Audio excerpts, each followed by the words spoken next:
Great, thank you very much. Thank you very much for having us here. And let me begin our today's presentation.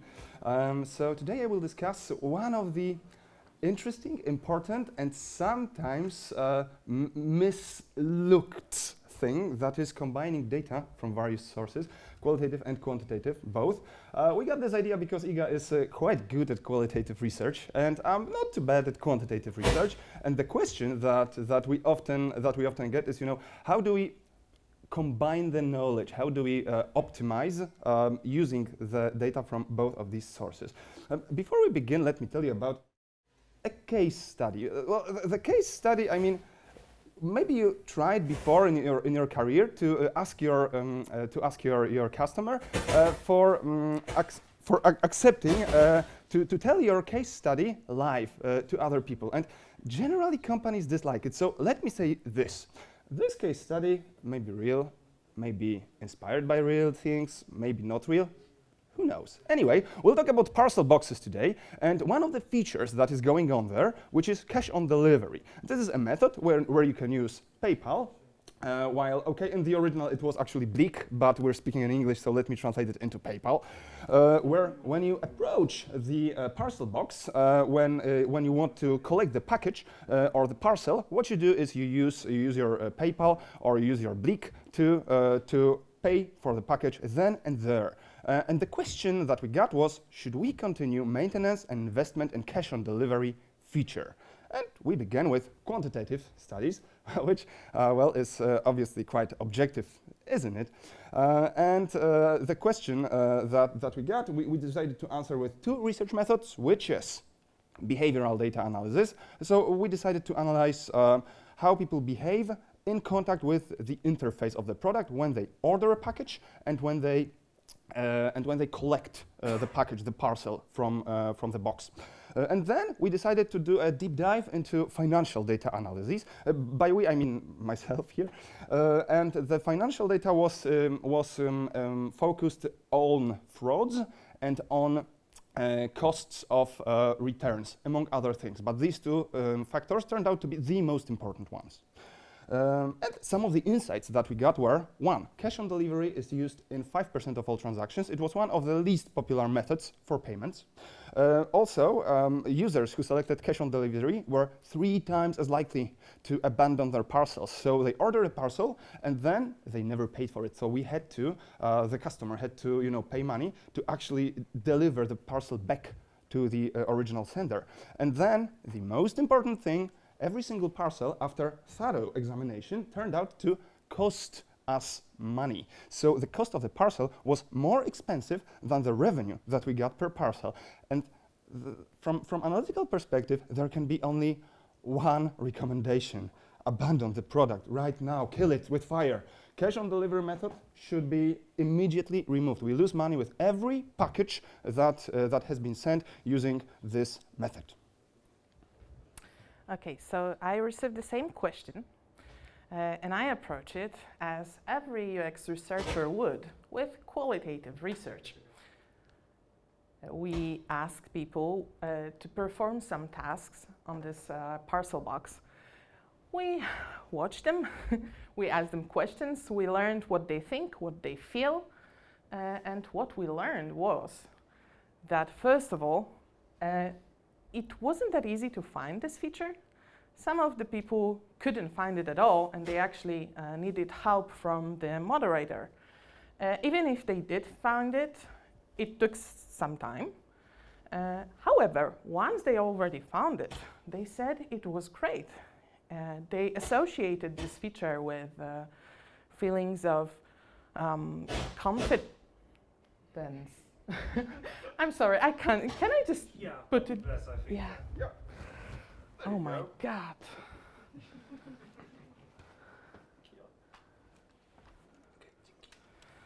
Ah, that's a relief. No, it's not working. Although I switched it off. Okay, what do I do? All the way up the slider. It is up. Try saying something? Hello? Hello? Yes. Yes, you can hear me. It's working.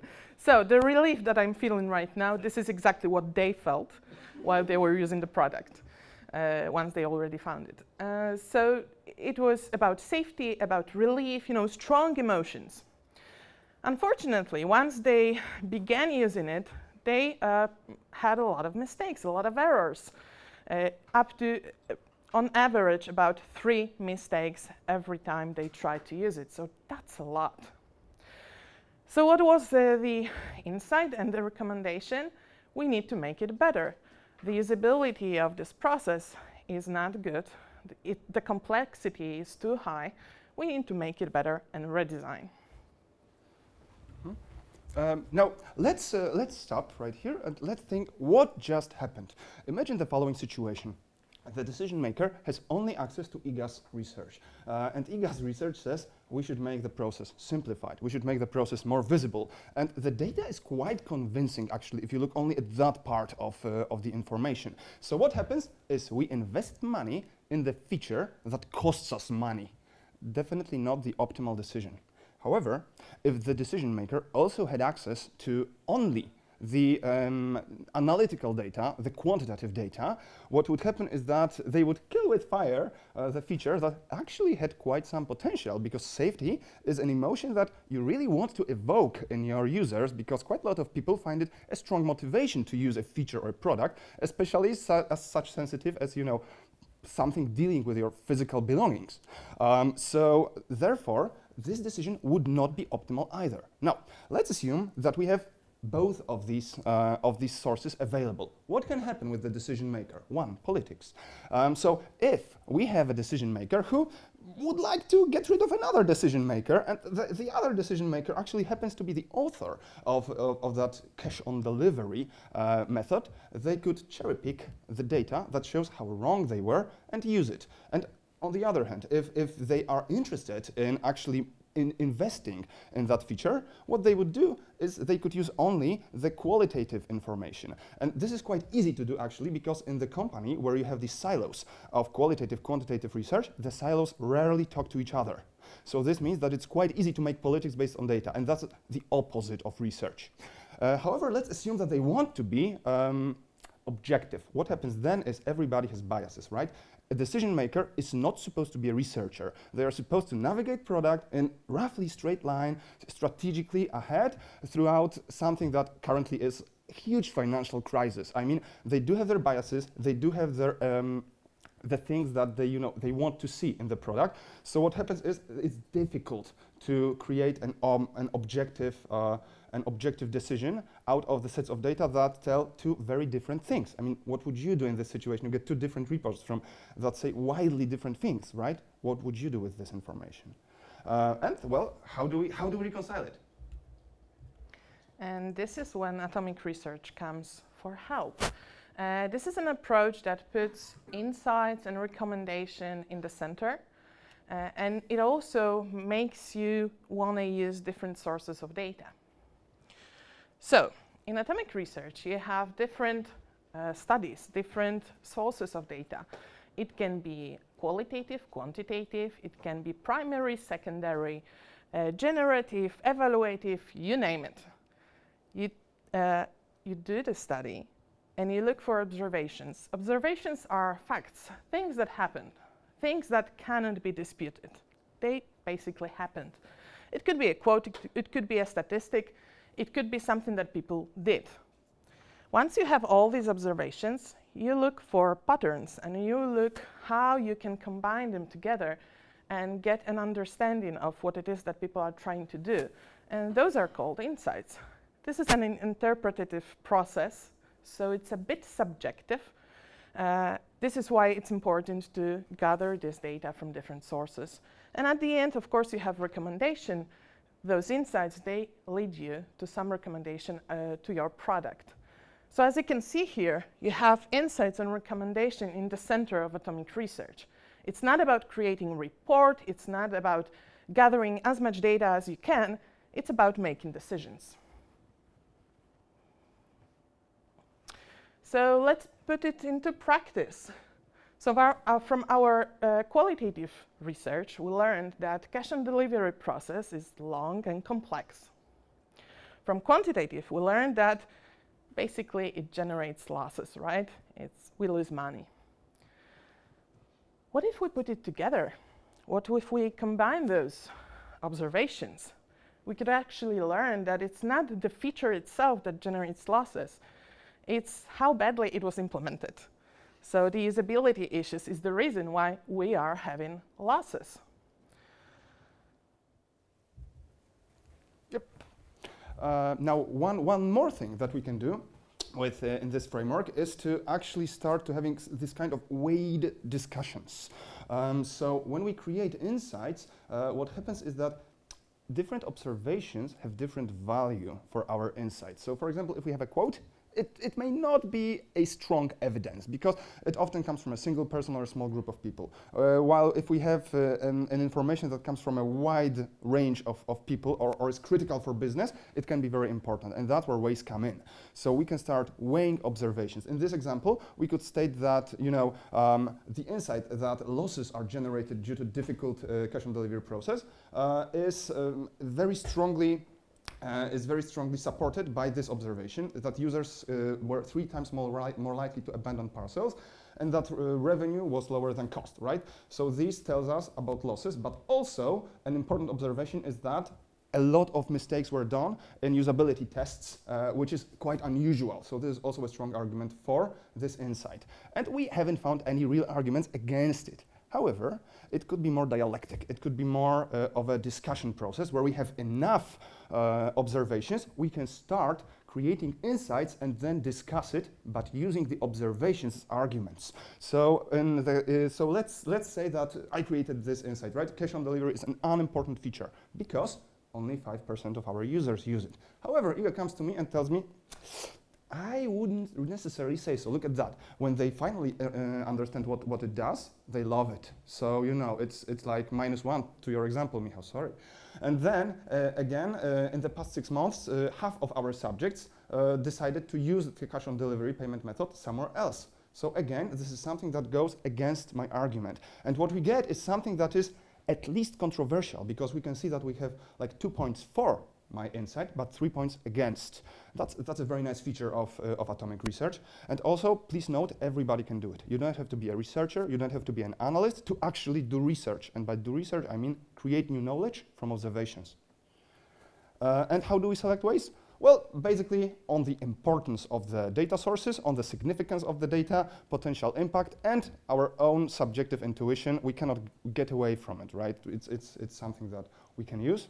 It should never be the deciding factor, but when we have nothing else, intuition is good enough. It's yours. No, it isn't. Oh my goodness. Sorry about that. He just spoke my part. I did? Yeah, the previous slide was mine. Oh, no. Sorry about that, Iga. So, how do you get from insights to recommendations? First of all, the losses. You can see here that the recommendation is a necessary part of the process. So what we have here is that cash on delivery should be simplified and should be more visible. This is something that Iga decided to recommend to the stakeholders. However, we have arguments against, because some insights go quite against this recommendation. And on the other hand, if only my recommendation was used, we would get to a similar result, right? So only some of these, sorry for swapped colors. So only some of these insights actually support the recommendation. Instead, what we can do is, based on these insights, we can create a recommendation that takes into account everything.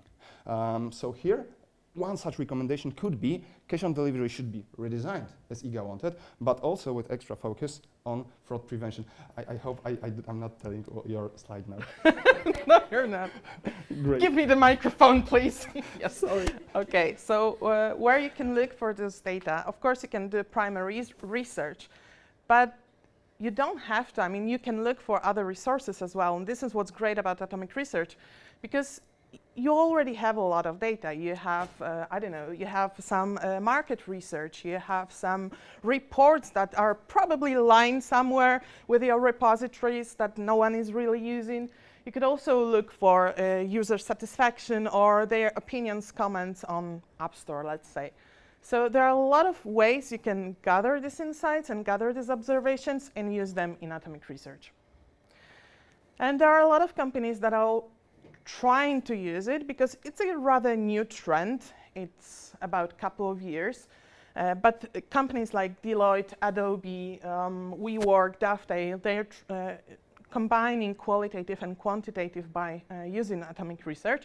And this example that you're seeing here is actually from the European Commission. You can look for it online. There's a nice case study about how they used it and what kind of insights that they got from it. However, if you're looking for atomic research on the internet, be advised, it's better to use the term atomic UX research. Indeed, because if you try to look for atomic research, you will find I think atomic bombs and nuclear fusion.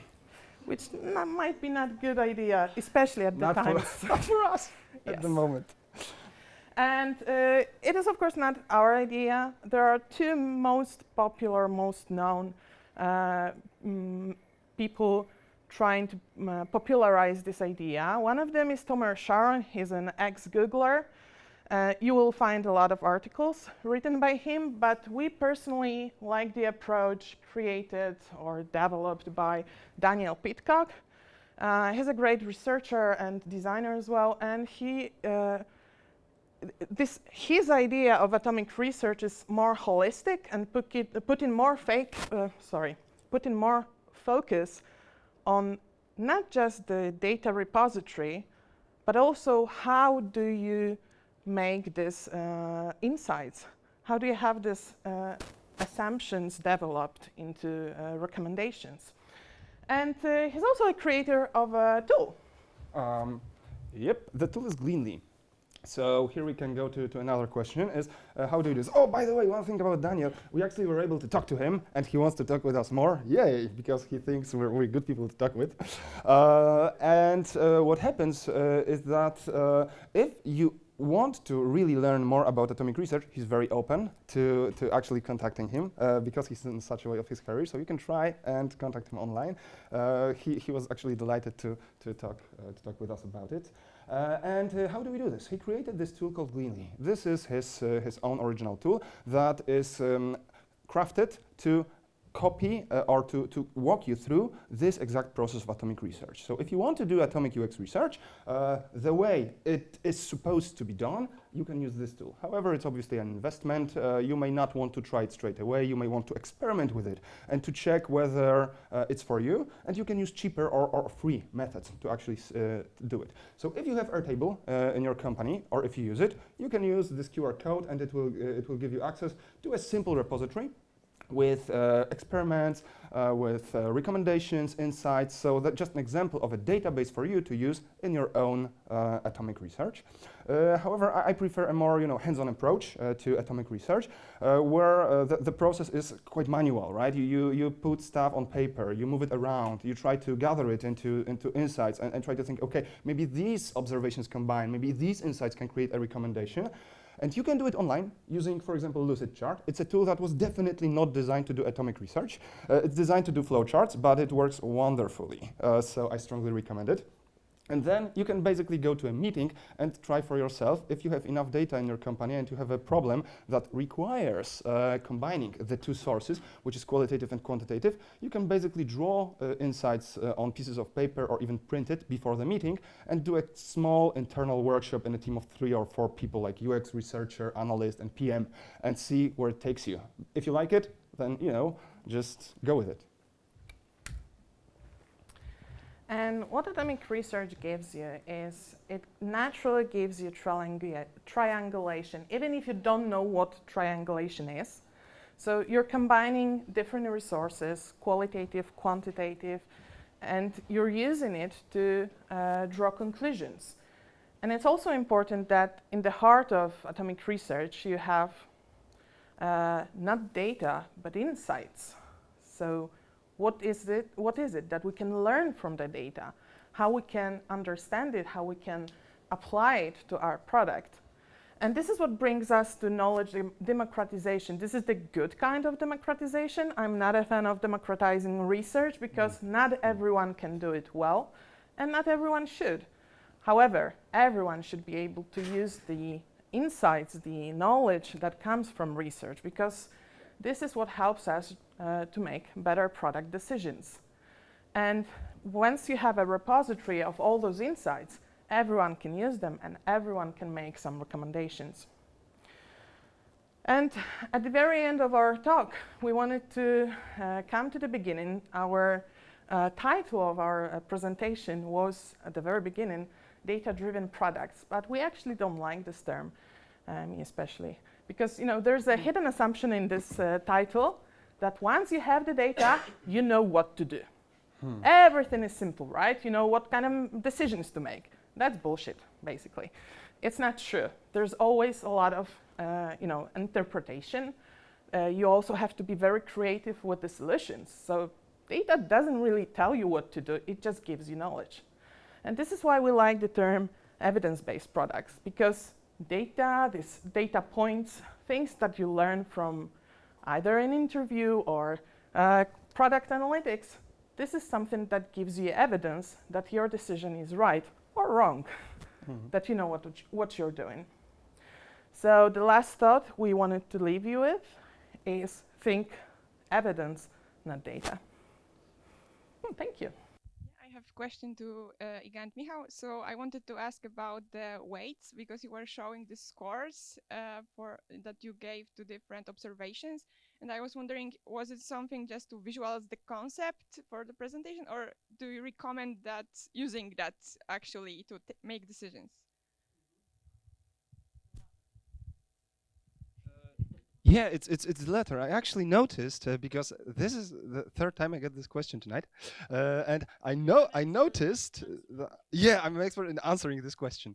I noticed that I missed a critical piece of information, which is we do recommend using it, and we do recommend the scale to be -3 to +3. So that way, when you make this process, it's easy to find out like huge amount of quotations, right? And you can just pack the discussion with all these quotes and say, look, 20 quotes that say that this is cool, right? And only 5 that say that this is not cool, this is bad insight. I win, right? But then the quotes will never be as important as hard financial data. So you should if you have something that I'm sorry. Yeah, I mean, Iga and I still hasn't settled out on which data is better, qualitative or quantitative. So we do recommend using it, and I think that the best way is to use scales that are somewhat short. So you don't have this NPS-like problem. You have scale of 0 to 10. Where are we? Like what -10 means? How does it compare to -9? So -3 to +3 gives you some like wiggle room to change the answers, but at the same time it lets you understand intuitively what it means that something is -1, -2, -3. Does that answer your question, Iga? Oh. I want to add something. Yes, it's just a tool, right? It's a tool that helps you out in thinking. And what you should be doing is the thinking part rather than, putting focus on the numbers. So that's just a tool that helps you spend some time and, think about every single piece of information. Is it strong? Is it weak? And this is just a tool that helps you out. You agree? Great answer. Yes, thank you.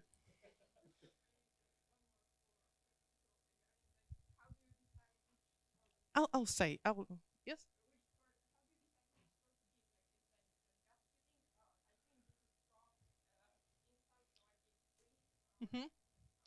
Okay, so the question was, how do you decide what mark to give?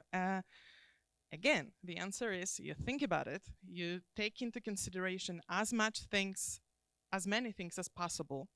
The source, the reliability of the source. This is actually the slide that I was about to speak to talk about. You stole it from me. Yes, so you have to take into consideration the reliability of the source, how many people it affects, how strongly it affects the business as well. Is it in line with the strategy of your company? So there are a lot of things that you have to consider, and this is why it's a good idea not to do it alone. So you gather more people, you know, for example, an analyst or a product manager, you know, designer. Take more people because they will focus on different things and they will have different perspectives, and then you can decide on whether, you know, it's strong or weak. No, I mean, when you speak about it, I really like this framework.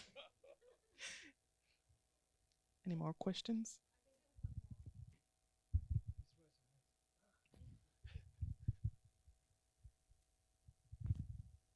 Roman? Okay, thank you guys for the presentation. First of all, it was great. And my question is about the first presenters, about this case study. It kind of left me hanging about this cash-on delivery method. You did produce the recommendation, and I'm really interested how it worked out.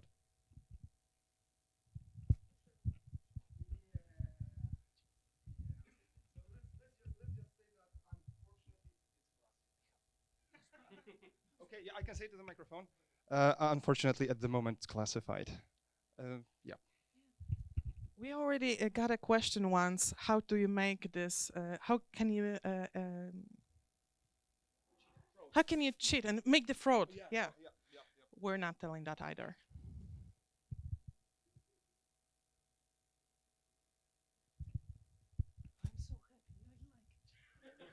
So I will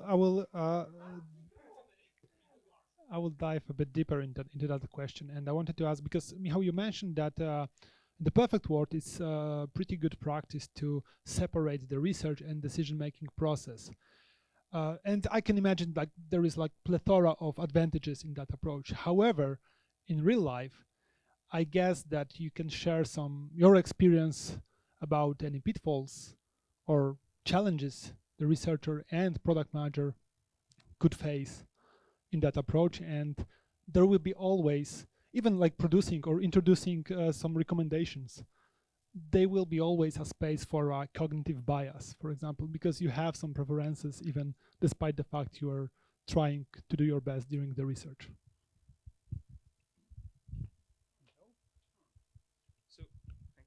So this question, I think it has actually two parts. So the first one is the reality check. I said that you know, decision maker should not be a researcher, and I'll stick to it. I'll defend it with all I've got, because I think that this is, you know, mentally on a cognitive level, these are two very different tasks. The product manager, whatever the role may be in the company. I mean, a researcher can be a product manager when they create a survey, right? Whatever you create, whenever you do it, you have one goal in mind, to deliver it.